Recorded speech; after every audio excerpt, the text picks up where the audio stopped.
sa inyo lahat, mga listeners, viewers, all over the world.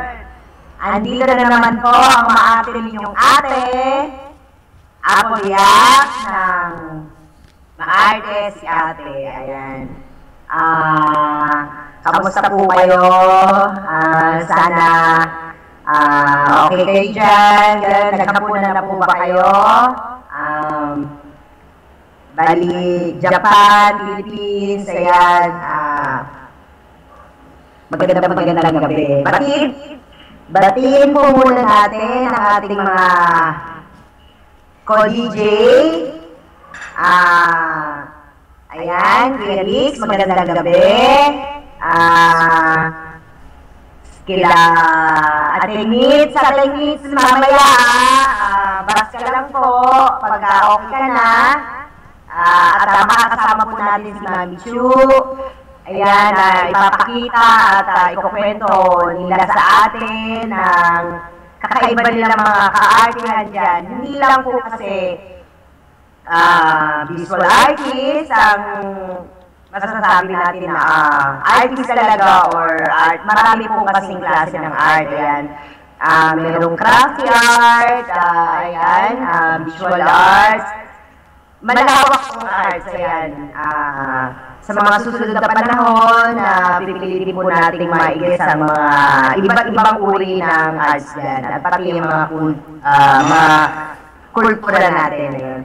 Magandang gabi, Ate Luisa, Tina, Ate Bernadette, Ate Emmy, hello, ayan, El Tariq, Kuya Cesar, Sir Edmar Stabilo ng DZRH, sa ating technical dyan, sa computer master, ayan. Magandang gabi po sa inyo lahat, ayun. Ayan, sa mga friends ko dyan, sa Facebook, mga likers natin dyan, maraming salamat. Lagi po kayo na dyan, ayun. Sa 4S family, Paps Nuno David. Ayan, siguro sa mga friends sa Facebook, nakikita nyo, may pinos ako dyan. Thank God kasi nasama na naman tayo sa isa sa mga nanalo sa aming Master Challenge. Title, Boston Artathon. Ayan, nakikita nyo po, grabe. 4S family, ayan, maraming salamat. Sa mga co-admin ko sa 4S, hello Marian, Master Fer, Master Armar, hello, mamaya sasama ka rin sa amin, I know. Ayan, kasi kailangan namin ng katsikatsikahan dito. Ayan, Sir Rani Salazar ng Saudi, mga co-artists ko rin dyan sa Saudi. At Kuwait, ayan, malawak, marami tayong mga OFW na artist, visual artist talaga. Tsaka ayun, sa darating po na ito pong 14, 15, 16, sa mga viewers dyan na maaaring nandito po kayo sa Pilipinas, nasa party po kayo ng Mega Mall. Ang grupo pong Tawa Art Group, meron po kaming exhibit. Ayan, makikita niyo yung mga gawa namin. Pasyal po kayo. At ayun, sana po may mga magustuhan kayo. At magkita-kita po tayo doon sa opening. Ayan, hello Master Sena. Hello Erica. Hello Maminieta sa mga hi Jojo. Sa mga Tawa Art Group ko. Kay BS, ayun, Sir Freddy Agunoy ng Baguio, at Tita Cars. BS, sorry, sa grupo sa Let's Paint, hindi ako makakasama sa Baguio. Sayang, biruin mo, libre lahat. Masahe lang. May art session doon, na sarap-sarap naman. Tapos may exhibit din. Bali po, next time, pipilitin ko po makasama sa inyo. Alam ko po, Sir Fred, napakaganda ng iyong accommodation dyan sa Baguio. One time, nadalawin na po namin dyan. Ayan. Mga viewers and listeners, kung meron po kayong mga tanong tungkol sa arts, kahit anong klase ng arts, basta lang po kayo sa amin, add nyo lang po ang Pinoy FM Radio. Sa Skype po, add nyo rin po, pwede po kayo makachika-chika dito sa amin. At kung meron po kayong mga gustong i-request, meron po kayong mga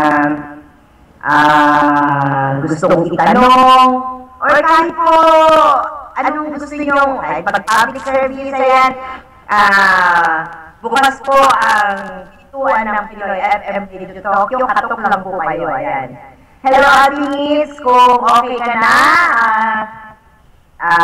tawag ka lang po dito sa amin, or tayo ba tatawag sa kanya, Kuya Riz?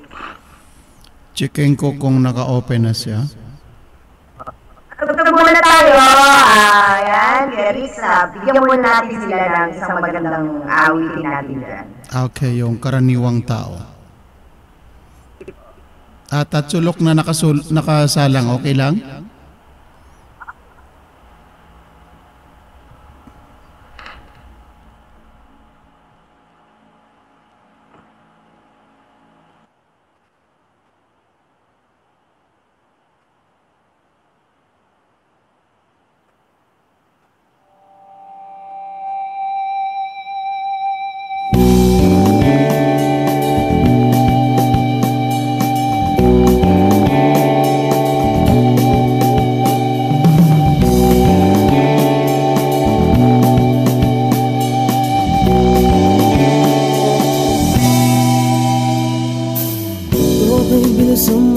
Bilisan mo takbo, ilagan mga bombang nakatutok sa ulo mo.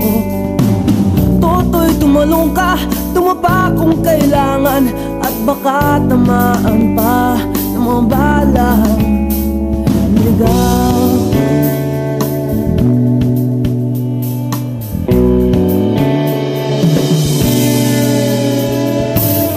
Toto'y makinig ka, huwag kang magpagabi, kapag kamalangkat humandusay dyan sa tabi.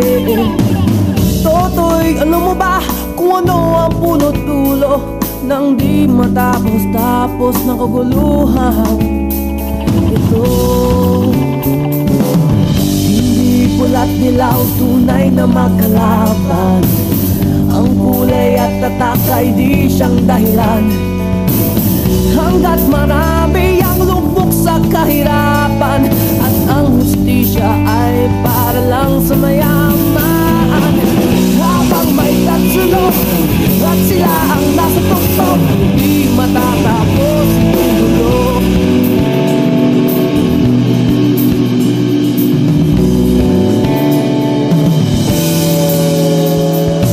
Nilikas ang hininga kay maraming mga tao, ang dating mga bukid na yung sementeryo.